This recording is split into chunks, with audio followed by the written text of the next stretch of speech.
오늘 일기 먼저 읽어드리겠습니다. 사는 동안에는 영적인 통찰의 순간들이 있다. 그러니까 그것은 책에서 읽은 적도 없고 누구에게서 배운 적도 없는 것들에 대해서 영혼이 내적으로 가르침을 받게 되는 신성한 조명과도 같다. 그것은 하나님 친히 영혼에게 위대한 내적 가르침을 주시는 순간인 것이다. 그것은 크나큰 신비이다. 나는 하나님의 내적 생활과 그분의 깊은 성향에 대한 거룩한 빛과 내적 깨달음을 받는다. 그러면 내 안에 품고 있을 수도 없을 만큼 큰 신뢰와 형언할 수 없는 기쁨이 가득 차고 넘친다. 나는 하나님 안에 완전히 녹아들고 싶다. 사랑의 핵심은 고통과 희생이다. 지식은 가시관을 쓰고 다닌다. 기도는 이성과 의지와 감성으로 하는 것이다. 오늘 하나님의 선하심과 자비에 대한 화자 신부님의 훌륭한 강론이 있었다. 이 강론 시간에 내 영혼은 하나님 사랑의 불꽃을 체험했고 나는 하나님의 말씀이 살아있다는 것을 깨달았다. 나의 특별 성찰은 여전히 전과 같아. 그것은 자비로우신 그리스도와의 일치와 침묵이다. 5월 한 달 동안 내가 성모님의 발치에 놓아드리는 꽃은 나의 침묵의 실천이다. 분별이 없는 덕은 덕이라고 할 수 없다. 우리는 분별한 쪽을 얻기 위해 성경께 자주 기도해야 한다. 분별은 신중한 사례와 합리적인 성찰, 그리고 용기 있는 결심으로 이루어진다. 항상 최종 결정은 우리에게 달려있다. 결정은 우리가 해야 하며 우리는 빛과 권고를 구할 수 있고 또 구해야 한다. 오늘 묵상 시간에 하나님께서는 성성이 무엇인지 그리고 어떤 것들로 이루어지는지에 대해서 내게 내적인 이해와 빛을 주셨다. 물론 나는 이런 것들에 대해서 여러 번 강론을 들었다. 그렇지만 영원히 자신을 밝혀주시는 하나님의 빛을 통해 알게 될 때에는 이런 것들을 달리 이해하게 된다. 은총도 계시도 황홀경도 은사도 영혼을 완전하게 해주지는 못한다. 그보다는 하나님과의 깊은 일치가 영혼을 완전하게 해준다. 은사들은 단순히 영혼을 단정한 장식일 뿐 영혼의 핵심도 아니고 영혼의 완성도 아니다. 나의 성성과 나의 완성은 나의 뜻과 하나님의 뜻이 긴밀한 합치에 있다. 하나님께서는 우리의 자유의지를 절대적으로 존중하신다. 하나님 은총을 받아들이거나 거부하는 것은 완전히 우리 자신들에게 달려있다. 하나님 은총에 협력하거나 은총을 낭비하는 것은 온전히 우리에게 달려있는 것이다. 서원 갱신을 준비하는 마지막 저녁 강론에서 신부님 세 가지 서원에서 흘러나오는 행복과 이 세 가지 서원을 충실히 지킴으로써 받게 되는 보상에 대해서 이야기했다. 그런데 나의 영혼은 갑자기 지독한 내적인 어둠 속으로 빠져들었다. 내 영혼은 기쁨 대신에 쓰러짐으로 가득 찼고 날카로운 통증이 내 가슴을 찔렀다. 나 자신이 너무나 비천하여 이런 은총을 받는 것이 온당치 않다고 느껴졌다. 그리고 그런 비천함과 부담감을 느낀 나머지 가장 나이 어린 청혼자에게조차도 감히 다가가 그 말에 입을 맞출 용기도 없었다. 나는 하나님을 기쁘게 해드리는 아름다운 청혼자들과 비천함의 신년인 나 자신을 영적으로 보았다. 강론이 끝난 후에 나는 눈물과 고통 중에 숨기신 하나님의 발밑에 나 자신을 던져 엎드렸다. 나 자신을 하나님의 한없는 자비바다 속으로 던져버렸다. 비로소 나는 위로를 받고 그분의 전능하신 자비가 나를 온전히 감싸주시는 것을 느꼈다. 오늘은 성원을 갱신하는 날이다. 아침에 일어나자마자 하나님의 현존이 나를 따뜻이 감싸면서 내가 그분의 아이라는 것이 느껴졌다. 하나님의 사랑이 내 영혼 안으로 쏟아져 들어왔고 하나님께서는 모든 것이 그분의 뜻에 달려있다는 것을 내게 보여주셨다. 그분은 내게 이런 말씀하셨다. 나는 내 자비의 축일에 고해성사를 보고 영성질하는 영혼들에게는 그들의 모든 죄를 완전히 다 용서해 주려고 한다. 그리고 또 말씀하셨다. 내 딸아 아무것도 두려워하지 마라. 나는 언제나 너와 함께 있다. 네가 보기에 내가 없는 것 같은 때라도 난 늘 너와 함께 있다. 너의 겸손함이 나로 하여금 나의 높은 어조화에서 내려오게 하고 나 자신이 너와 긴밀하게 결합하게 한다. 1937년 4월 29일 주님께서는 바티칸에서 이 축일에 관계되는 일로 논쟁이 일어나고 있다는 것을 내게 알려주셨다. 고위 성직자이신 파첼리께서 이 축일을 위해서 아주 많은 일을 하셨다. 오늘은 서원을 갱신하고 예식을 거행하는 날이다. 수녀들이 수고를 할 때는 천사들이 아름답고 다양한 성율로 거룩하시도다 거룩하시도다 거룩하시도다 하고 노래하는 소리를 들었다. 인간의 혀로는 그와 같은 감사의 노래를 부를 수 없을 것이다. 오후에 나는 사랑하는 마리아 요세파 수녀와 이야기를 나누었다. 우리는 함께 정원을 한 바퀴 돌면서 일상적인 이야기이긴 했지만 서로 대화를 나누었다. 사실 그는 이제는 수련장이 아닌 나의 장상이고 내가 서원을 한 지도 벌써 10년이 되었지만 그는 늘 변함없이 사랑하는 나의 수련장이었다. 그 수도자가 십자가 없이 살 수는 없다고 내게 말했다. 그 내가 바르셀로나에 있을 때 체험했던 어떤 고통에 대해서 얘기했다. 그런데 나는 그 고통에 대해서 그에게 이야기한 적이 없었다. 내가 수료소에 있는다고 받았던 그 모든 은총들이 내 영혼의 눈앞에 생생하게 되살아왔다. 나는 그에게 얼마나 큰 감사를 해야 하는가. 내 영혼이 어둠 속에 빠졌을 때, 그리고 내가 저주를 받았다고 느낄 때, 그는 숙명의 힘으로 나를 그 골짜기에서 빼내 주었다. 나의 영혼은 자주 고통에 억눌리는데 인간 중에는 이런 고통을 이해해 줄 리가 하나도 없다. 5월 1937년 5월 1일 오늘 나는 내 어머니 천사의 어머니께서 아주 가까이 계심을 느꼈다. 물론 나는 영성체를 하기 전에 언제나 그분이 아드님이 오실 때 내 영혼이 준비를 잘 할 수 있도록 도와달라고 성모님께 간절히 청한다. 그러면 그분이 나를 보호해 주신다는 것을 분명히 느낀다. 하나님의 말씀이 강성하실 때 그분의 순결한 마음이 불탔던 것처럼 내 안에도 그와 같은 하나님 사랑의 불길이 불타오르게 해달라고 그분께 간청한다. 5월 4일 오늘 나는 미카엘라 총장 수녀에게 잠깐 들러 질문했다. 총장 수녀님, 제가 이 수녀를 떠나는 문제에 대해서 어떤 영감이라도 받으신 것이 있습니까? 총장 수녀는 대답했다. 수녀님, 지금까지 나는 언제나 당신을 말렸었습니다. 그렇지만 지금은 당신이 원하는 대로 선택할 수 있게 완전히 자유를 드립니다. 수녀님은 이 수용원을 떠날 수도 있고 머물 수도 있습니다. 그래서 난 좋습니다 라고 대답했다. 난 내 성원을 풀어달라고 교황사한테 꼭 편지를 쓸 생각이었다. 내가 총장 수녀의 방을 나갔을 때 일전에 그랬던 것처럼 어둠이 내 영혼에 내려왔다. 이상하게도 내가 수용을 떠나는 것일 때 허락을 청할 때마다 이러한 어둠이 내 영혼을 밀닥치고 나는 완전히 홀로 버림받은 것처럼 느낀다. 이렇게 영적인 고뇌를 겪으면서 나는 곧장 총장 수녀에게 가서 이런 이상한 고뇌와 투쟁에 대해 이야기하기로 결심했다. 총장 수녀는 대답했다. 수녀님이 수녀를 떠나려 하는 것은 유혹입니다. 잠시 동안 그와 이야기를 한 후 나는 약간 안도의 감정을 느꼈다. 그렇지만 어둠은 계속되었다. 그 하느님의 자비는 아름다운 것입니다. 그리고 분명히 주님의 위대한 싸움입니다. 그렇기 때문에 사탄이 이렇게까지 반대를 하고 파괴하려고 애쓰는 것입니다. 우리 사랑하는 총장 수녀는 그에게 말했다. 그렇게 말했다. 아무도 내가 겪는 고뇌에 대해서 이해할 수도 알아들을 수도 없다. 그리고 나 자신조차도 이러한 고뇌를 설명할 수 없다. 이보다 더한 고통은 있을 수 없다. 순교자들의 고통도 이보다 크지는 않다. 왜냐하면 순교를 한다면 죽음이 나를 해방시킬 것이기 때문이다. 나는 이 고통은 끝이 없는 이 영혼의 고통을 다른 어떤 고통과도 비교할 수가 없다. 네, 오늘은 여기까지 읽겠습니다. 오늘 몇 가지 좀 주의 깊게 봐야 되는, 어쩌면 조금 어렵고 어떻게 보면은 핵심적인 부분만 딱 드러나고 있기 때문에 그런 것이구나 하고 이해하기에는 좀 어려움이 많은 오늘 일기 부분입니다. 몇 가지 특성에 대해서 주의점을 정확하게 짚어주고 있고 또 사랑에 대한 개념 그리고 우리가 살아가면서 혹은 늘 얘기하고 있는 기도의 개념에 대해서 정의에 대해서 얘기를 하고 있습니다. 사실 뭐 기도에 대해서 얘기를 먼저 하자면 기도는 이렇게 하는 것이다 저렇게 하는 것이다 하고 많은 관례들이 굉장히 많죠. 그래서 우리가 뭐 묵상 기도도 있고 또 구속 기도 말로 하는 기도 있고 염경 기도도 있고 염경 기도 속으로 하죠. 이런 여러 가지 기도의 형태들은 많은데 그것은 이제 신학적으로 또 혹은 교회적으로 봤을 때 아무 문제가 없는 기도들을 승인을 한 그걸 우리가 따라하죠. 그래서 여러분들이 이야기하고 있는 뭐 하는 우리가 하는 아침 저녁 기도 또 삼종 기도라든지 십자가의 길 뭐 이런 것들이 다 있습니다. 그 기도의 가치에 대해서 이야기를 하는 것이 아니라 기도는 이런 것이다 하고 방법들이 아니라 길을 가르쳐 놓은 거예요.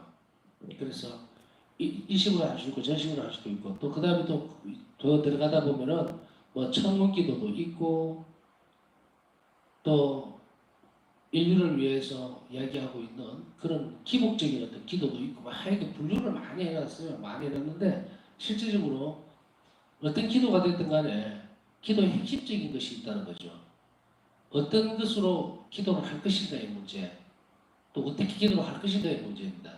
이 기도는 정의 내리자면 한도 없는 것 같아요. 보면 기도는 하나님과의 끊임없는 대화다, 또 침묵이다, 뭐 어떻다 이런 이야기들을 굉장히 많이 듣게 됩니다. 강의를 듣다 보면 또 그러다 보니까 이제는 이거는 좀 혼란스러워질 수 있는 부분도 있습니다. 그러나 오늘 바울사 승리는 기도에 대해서 정의를 이렇게 내리고 있어요.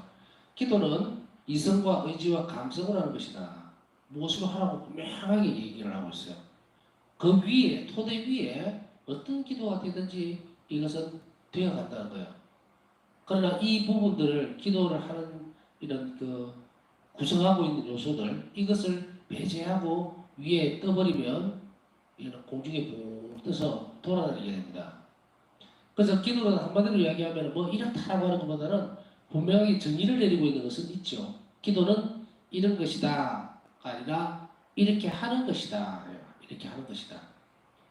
그래서 이렇게 하는 것이다 위에 무엇을 할 것인가를 찾으면 되는 거예요.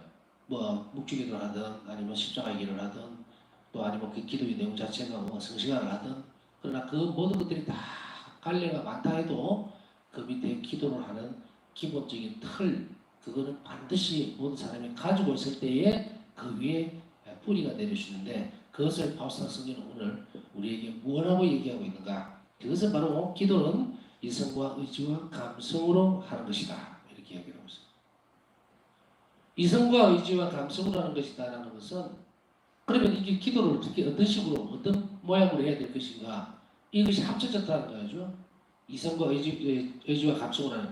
그래서 찾아보니까 이런 데 있어요. 의지는 무엇인가를 하려고 하는 마음의 작용이라 이렇게 나와 있어요. 철학적으로 이제 분석을 한 거죠. 정의를 내린 것이. 그러면은 의지는 무엇인가를 하려고 하는 마음의 작용이니까 그것을 충실하게 해야 되겠죠. 그래서 기도는 어떻게 된다? 뭔가를 하려고 하는 것이기 때문에 이것은 어디로 가야 되느냐면 하나님과 일치를 하려고 하는 무엇인가를 하려고 하는 이게 무엇이라는 것이 어떤 것인지를 분명히 해야 한다는 거예요. 그래서 그것을 알고서 시작했다. 이것이 내가 어떤 영혼들을 구원하기 위해서 또 불쌍한 영혼들 또 어려움에 처해 있는 그런 영혼들 많죠. 그들을 하나님께 맡기고 또 그들에게 하나님의 자비가 부어지기를 바란다라고 하면 여기 이제 의지예요. 의지의 작용이다 이 말입니다. 그러니까 그것이 계속적으로 그 작용이 끊어지지 않도록 그래서 아무 생각 없이 하지 말아야 말이죠. 그래서 우리가 이 자매 시간인 오후 3시를 하든 아니면 이 성시간 하든 성시간에서 제일 중요한 요소는 몇 번이나 얘기했습니다. 예수의 순환에 일치하는 것 그리고 온 세상을 위해서 하나님 자비를 청하는 것 맥락이 그러면 이 의지예요. 그 내 마음 안에서 일어나는 작용이 있어야 한다는 얘기예요. 영혼들을 위해서 정말 불쌍하게 생각하고 하는 이런 접근적인 부분들이 있어야 되는데 그것이 바로 의지라는 이야기입니다. 그러니까 멍하니 있어서는 안 된다는 얘기죠. 분명하게 해야 된다. 그게 의지 작용입니다. 그 다음 이성은 사물의 이치와 원리를 알아내는 힘이다 이렇게 나와 있는데 이성적인 부분이라는 말을 많이 들어줬죠. 이성적이다. 사람으로서 판단을 할 수 있는 거예요. 동물하고 구별되는 점이기도 하고 그것은 뭐냐면 사물의 이치와 원리를 알아내는 힘이다. 이게 이제 우리가 이성적으로 알아듣는 것은 교리의 부분입니다. 신학이라든지. 그래서 우리가 이것을 그냥 배우고 그냥 기도하고 이런 게 아니라 이성의 작용이 있어야 한다. 그렇게 함으로 인해서 하나님을 똑바로 알게 되고 예수님을 내가 어떻게 모셔드릴 것인지 또 순환에 대해서 많은 얘기를 했지만 예수님 순환을 이해하는 것은 받아들이는 것은 바로 우리 이성의 작용이에요. 그렇기 때문에 이 이성의 작용이 올바로 이루어지기 위해서는 좀 어려운 얘기일 수도 있지만 지성적인 노력이 필요하다 얘기죠. 지성적인 노력은 뭡니까? 지금 공부하는 거예요. 신학적으로, 교리적으로 공부하는 것이고 바로 이 시간도 사실은 어떤 한편으로는 지성적인 노력입니다. 그래서 이 지성적인 노력을 알아듣고 이해하고 그 다음에 그것을 이 앞으로 기도에 어떤 결합시키는 것 그것이 바로 이성의 작용이에요. 그 다음 감성은 우리 잘 알다시피 우리 오감 보고 만지고 뭐 느끼고 이런 거 있죠. 5가지 감각기관 그것이 타인의 감정도 외부로부터 자극을 받고 반응하는 거라 이렇게 나와 있어요. 감성은 감성은 뭐냐? 바로 예수님의 순환에 대한 슬픔들, 그리고 고통스러움들, 이것이 감성의 작용이에요. 그래서 이것이 한쪽으로만 치우치지면 안 됩니다. 기도 생활할 때. 감성적 기도를 너무 드리게 되면 어떤 현상이 벌어지느냐? 그걸 자꾸 바라게 돼요. 바라게 돼. 그래서 성인 기도를 하다 보면 그런 부분이 있더라고요. 와서 막 울고 뭐 이러는 거 이제 각 부분들이 좀 많이 드러나요. 그때는 이제 감성적인 부분이 너무 잘못되지 않도록 이끌어 가야 됩니다. 이성적인 부분으로 이끌어 가야 돼요. 이 부분이 왜 이렇게 되는지 또 어떻게 받아들여야 되는지 그것을 설명하지 않으면 감성적인 부분만 폭발해버리면 나중에는 완전히 엉망이 되버려요.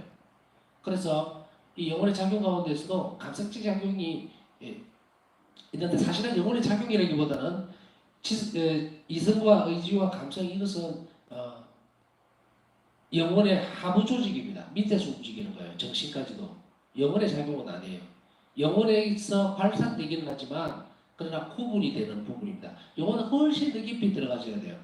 그래서 그 작용 안에서 이루어지는 것은 영혼이 하느님을 알아볼 수 있다고.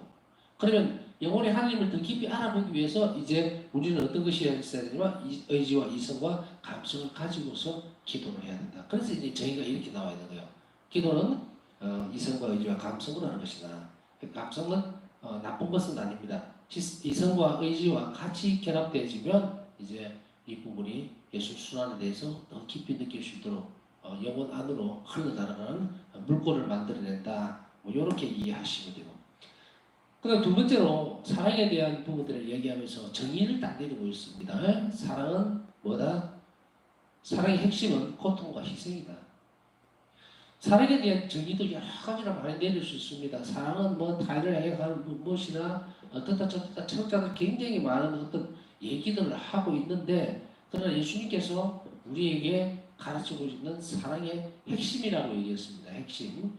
핵심이라는 것은 다른 것으로 둘러쌀 수도 있어요. 사랑에 대해서 얘기를 할 때. 그러나 가장 중요한 것이죠. 핵심이라는 말은 그것은 고통과 희생을 가지고 있다. 진실은 가시관을 쓰고 다닌다. 이 말이 짧은 말 같지만 굉장히 깊이 있는 말입니다. 진실은 가시관을 쓰고 다닌다. 그리고 고통과 희생을 가지고 있는 것이 사랑의 핵심이다. 그래서 이제 자비와 구별이 되는 부분들. 자비로운 것과 선한 일이 구별되는 것. 내가 착한 일을 했어요? 그럼 이 선한 일이에요. 착한 일. 근데 내가 같은 일인데도 자비로운 일이 되기 위해서는 무엇을 하고 있습니까? 고통과 희생이 동반된다면 나의 그것이 합쳐지면 그게 자비로운 행위가 되는 거예요. 그렇기 때문에 지난번에도 잠깐 말씀을 드렸던 것 같은데 우리가 활동을 하거나 작은 일을 할 때에도 자비로운 행위는 어떤 것을 이야기한다? 악을 제거해야 돼요.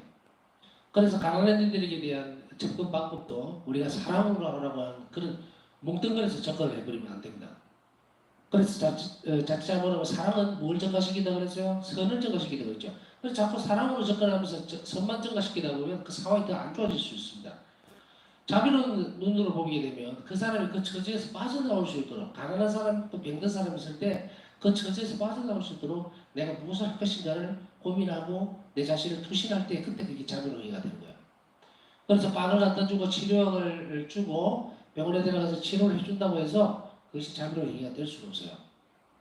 그 사람이 빨리 낫게 되고 그러기 위해서 내가 뭘 할 건가를 또 찾아내는 거죠. 그래서 그들의 병고를 해결하기 위해서 또 임종을 앞둔 사람을 위해서 내가 다른 어떤 현실적인 부분들을 그게 합체시킬 때 단식을 한다든지 아니면 미사를 드려준다든지 아니면 자비기도를 계속 받쳐준다든지 하는 이 부분이 결합이 되면 이제 선한 일이 무엇이 된다? 자비로운 행위가 되죠. 그럼 그 사람이 어디에서 빠져나옵니까? 악에서 빠져나올 수 있다. 그래서 작은 일을 하더라도 큰 사랑을 하십시오라는 말을 자주 썼는데 아주 작은 일도 세심하게 이렇게 살펴보고 자비로운 일이 될 수 있도록 말도 그렇고 행동도 그렇고 어떤 좋은 말이 하기는 쉬워요. 그러나 자비로운 말을 하기는 어렵습니다. 왜냐하면 자비는 무엇과 결합이 되어야 된다? 자기 희생적인 것 그것이 결합이 되어야 돼요. 고통과 그래 할 때에 그 말이 자비로운 말이 될 수밖에 없습니다. 그러나 좋은 말, 칭찬해주고 그래 그래야 좋다. 네 뭐 장점만 찾아서 얘기해주고 막 부추겨주고 이러면 어떤 결과가 나옵니까? 선만 계속 자라다 보니까 악도 같이 자라버린 거예요. 그래서 어떤 사람에게 있어서는 뭐 여담이지만 예스맨이 있죠. 뭐든지 좋다고 예예줘예예 그 아기 같이 자라버려요. 다른 사람들하고 부딪히기 싫어서. 그래서 평판은 좋을지 모릅니다. 아, 저 사람은 항상 거절하는 것이 없이 예라고 해준다. 근데 그것도 나중에는 선악에 대한 구별조차도 없어지게 돼요. 그런 사람은. 그렇기 때문에 중도적인 입장도 아니고 그냥 포기하는 입장일 수밖에 없어요. 근데 그게 외적으로 봐지면은 아주 편하게 사는 사람인 것 같이 보여요. 왜? 부딪히기 싫으니까.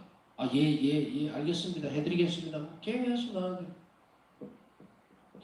그 안에 악이 같이 뿌리를 깊이 내려버린다면 그것은 정말로 치명적인 독소가 됩니다.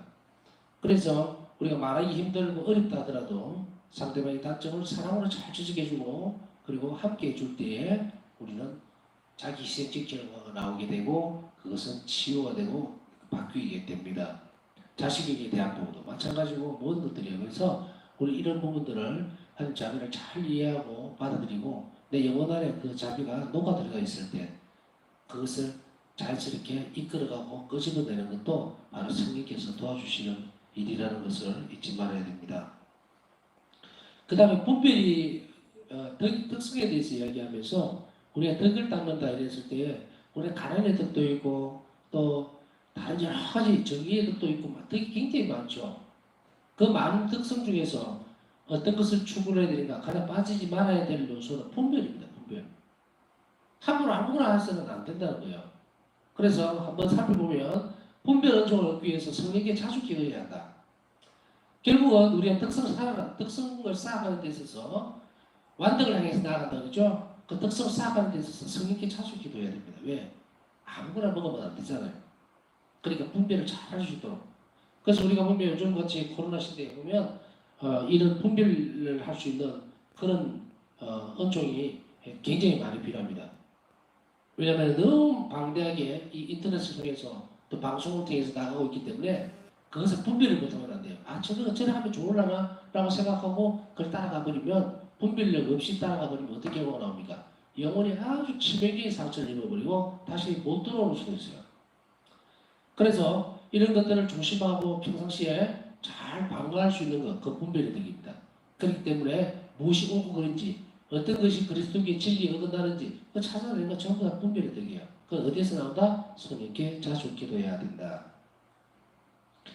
최종 결정은 우리에게 달려있지만 우리는 빛과 권고를 구할 수 있고 또 구해야 한다. 구할 수 있고 또 구해야 한다는 말은 뭐냐면 구할 수 있다는 것은 성령께 기도하라는 이야기고 또 구해야 한다는 것은 실질적으로 현실적인 도움을 받아야 된다는 이야기예요. 교회에서 조금 더 구체적으로 얘기하면 사제들에게서 그 분별에 대한 것을 분명히 받아들이고 판별을 할 필요가 있다. 그렇게 한 뒤에 실행되어지면 이제 그 영혼은 그렇게 혼란스럽지 않아도 된다 이 말입니다. 교회의 보호를 받을 수 있기 때문에. 다음에 은총이나 계시에 대한 은사에 대한 이야기가 나옵니다. 이 참 많이 할 말은 있지만 압축시켜서 간단하게 얘기하면 은사나 계시, 황홀경 이것은 영혼을 완전하게 해주지는 못합니다. 이것은 단순히 영혼을 단장하는 장식일 뿐이고 영혼의 핵심도 아니고 영혼의 완성도 아닙니다. 그럼에도 불구하고 은사를 얻기 위해서 애를 쓰는 사람들이 많이 있죠. 그 헛된 노력입니다. 바울사 성령에게 있어서는 엄청나게 많은 은사들이 있었습니다. 그것을 바울사 성령은 어떻게 말씀하고 계신가? 내가 핵심적으로 하느님과 일치 문제에만 바울사 성령은 끊임없이 신경을 쓰고 관심을 가지고 그쪽으로 나가게 되죠. 그래서 하나님과 기쁜 일치가 영혼을 완전하게 해주는데 이것이 바울사 성령과 나아갔던 길이에요. 그 자비 길이죠. 완전하게 의탁하려고 그 길을 계속 따라갔는데 가는 과정에 바울사 성령은 엄청나게 많은 은사를 받습니다. 그렇지만 밖으로 드러나지 않는 은사예요. 뭐 영혼을 본다든지 아니면 동시에 두 장소에 나타난다든지 오상에 대한 그런 은사를 입는 아무것도 밖으로 드러나지 않습니다. 그때 바울사 성령은 이 은사를 어떻게 표현하는가? 주님께서 나를 너무 사랑하셔서 영혼을 꾸며줬다 이래요. 꾸며주는 데코레이션이죠. 꾸며주는 것이. 근데 우리는 여기에다가 포커스를 맞춰가지고 거기 뭔가 큰 대단한 하나님 사랑의 표지인 듯이 따라가거나 또 현혹돼서는 절대로 안 됩니다. 은사는 교회 봉사하기 위해서 주는 거예요. 양날의 칼과 같습니다. 은사를 받은 사람은 착각하지 말아야 됩니다. 내가 정말 대단해서 아닙니다. 누구에게나 줄 수 있어요. 결정은 우리가 하기 때문에. 그래서 그 은사를 얼마나 잘 쓰느냐의 문제지 무엇이 있느냐의 문제는 아니다. 그렇다면 그 은사는 뭐가? 교회 봉사하는 데 오로지 사용되어질 때 그때 비로소 하나님께서 그를 통해서 많은 일을 하시고자 하는 도구입니다. 도구. 영혼의 핵심도 아니고 영혼의 완성도 아닙니다. 그것은 나의 성성과 나의 완성은 나의 뜻과 하나님 뜻이 긴밀한 합치에 있다. 나의 성성이 이제 이건 거룩함입니다. 나의 거룩함과 나의 완성은 나의 뜻과 하나님 뜻의 긴밀한 합치에 있다. 여기에서 보면은 하나님과 나와의 긴밀한 뜻의 합치에서 어떤 부분들을 강조하고 있냐면 자유의지에 대한 이야기가 나옵니다. 자유의지. 때때로 우리는 가끔씩 그럴 수도 있어요. 하나님께서 그냥 내가 결정을 못 짓고 있을 때에 또 힘이 들 때에 그냥 하나님께서 확 정해 주시면 안 되나? 이런 것이 있을 수 있어요. 그러나 절대로 그런 일은 일어나지 않습니다. 왜? 하나님은 절대적으로 자유의지, 내가 선택하는 것을 바라는 거예요. 그래서 안 건드립니다. 그래서 분별력이 필요하다는 거예요. 내가 이것을 할까 저것을 할까 라고 했을 때에 내가 선택하는 대로 하나님은 그걸 보고 계시는 거예요. 그러나 뭘 해줍니까? 옆에서 잘못된 길을 만약에 선택하려고 하면 하나님은 성령을 통해서 우리에게 가서는 안 된다라고는 이야기한다. 그리고 그걸 선택해서는 안 된다고 끊임없이 아주 조용하게 이야기를 하는데 그 영혼이 거기에 항상 귀를 기울이고 주님께 조언을 구하지 않으면 그 목소리를 못 들어요. 그래서 자꾸 침묵이 필요하고 시끄럽지 말아야 된다는 거예요. 하나님 은총을 받아들이거나 거부하는 것은 완전 우리 자신에게 달려있다. 하나님 은총에 협력하거나 은총을 낭비하는 것은 온전히 우리에게 달려있는 것이다. 아시겠죠? 하나님이 은총을 안 주시는 것이 아니라 그 은총을 받아들이고 혹은 거부하는 것 그 전부 다 나에게 주어져 있는 일입니다. 어떤 사람에게 있어서는 이 은사적 부분이나 은총의 부분들이 기도를 잘 할 수 있는 사람도 은총을 이미 받고 있는 거예요. 그 기도 시간이 나에게 즐거움이 되고 그리고 하나님과 함께 있다는 것을 알게 된다면 그것은 이미 기도하는 은총을 받고 있는 거예요. 이걸 바로 말하면 기도하는 은사죠. 기도하는 은사는 무엇을 살 수가 있습니까? 다른 사람 위해서 기도해 줄 수가 있어요. 얼마나 정말 감사한 일인지 모르죠. 그런데 우리는 그런 것은 은사가 아니라고 착각을 해서는 안 됩니다. 뭐 치유가 일어나야 되고 예언을 해야 되고 그런 거 아니에요. 그래서 다양한 은사들이 있겠지만 그 말을 지금 다 설명할 필요도 없고 은사는 한마디로 우리 영혼을 꾸며주는 핵심도 아니고 그리고 우리 영혼의 핵심도 아니고 그리고 완전하게 해주는 것도 아닙니다. 단순히 영혼을 단장하는 장식일 뿐이고 그 은사가 발휘될 때에 주님께서 존재하시는구나 하고 알려주는 표지이기도 합니다. 뭐 그 정도예요. 그 다음에 끝으로 영성전쟁을 준비하는 태도에 대해서 말씀을 드리겠습니다. 바울사 성령에게께서 하셨던 거죠. 천상의 어머니께서 아주 가까이 계심을 느꼈다. 물론 나는 영성전 하기 전에 언제나 그분의 아드님이 오실 때 영성전입니다. 영성전을 통해서 아드님이 오실 때 내 영혼이 준비를 잘 할 수 있도록 도와달라고 성모님께 간절히 청한다. 이것이 영성전전의 준비를 하셨던 바울사 성령의 간절함이었어요. 그러니까 우리도 마찬가지로 성전을 하기 전에 그냥 가만히 있지 말고 영성전 전에 어머니신 마리아께 예수님을 내 안에 잘 모실 수 있도록 그래서 영혼과 결합될 수 있도록 항상 도와달라고 간절히 청해야 합니다.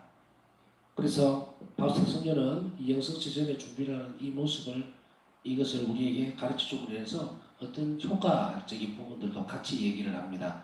그러면 그분이 나를 보호해 주신다는 것을 분명히 느낀다. 하나님의 말씀이 강성하실 때 그분의 순결한 마음이 불탔던 것처럼 내 안에도 그와 같은 하나님 사랑의 불길이 불타오르게 해달라고 그분께 간청한다. 내용은 나왔죠? 말씀이 강성하실 때 바로 성모님께서 잉태하시던 그 순간에 순결한 마음이 불탔던 것처럼 내 안에도 하나님께서 성체를 통해서 내 안에 오실 때 예수님께서 사랑의 불길이 불타오르게 해달라고 우리도 간청을 해야 합니다.